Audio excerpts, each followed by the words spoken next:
It was the night before madness, and all through MJ's neglected room, not an idea was stirring as he cleaned up lead balloons. Everests of crumpled paper towered to undermine aesthetics. Creative juices frozen solid in a fridge of cryogenics. Armed with trusty ice pick, the troubled rapper lunged the cracker. Misfit nouns and bastard adverbs made him stroke his stubble faster. Caffeine dirtying his bloodstream, Tipex fumes to numb the laughter as he mourned the bubbles that burst, playing with mugs and plug adapters. Okay, just enough energy for one last attack, right? He tipped redundant scribbles from the rubbish bin he'd packed tight. One last hurrah, if nothing came, well then he'd rest, close his brain and watch the latest scores come in on teletext. It was empty vessel nil, good old writer's block cease. One more loss and it was curtains for the sophomore release. Just one baby spark, let me unlock one door at least. Just a tiny pip of promise from this rotten core feast. So we trawled the sea of literary red herrings and fool's gold. Surveyed the wreckage with a flashlight and a tooth comb. Excavated all the junk that he'd been addressing till he surfaced with a live one to take for lab testing. Hey, come on John, maybe this chorus has a nice rhythm.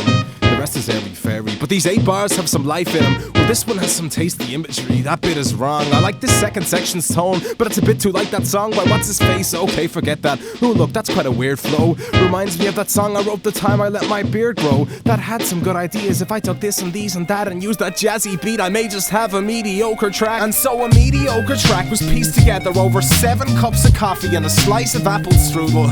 About a month later, the happy writer revisited those pages, turned a mediocre track into the best he wrote in ages.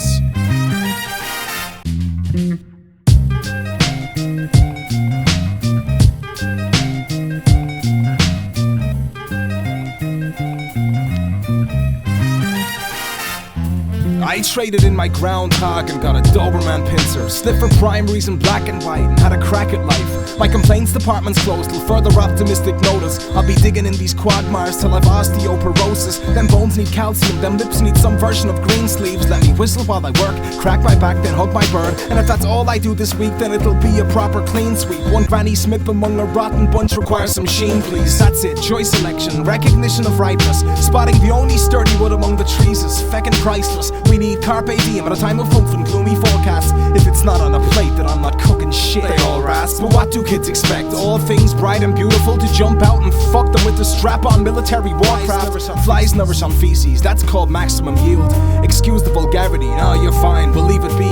Excuse my preachiness, I probably best get off my high horse. But I mean no harm, just hate to see my friends ignoring life force. Extrude the peachiness, find it in pear-shaped designs. Heaven waits for ye who refurbish your stairway inclines.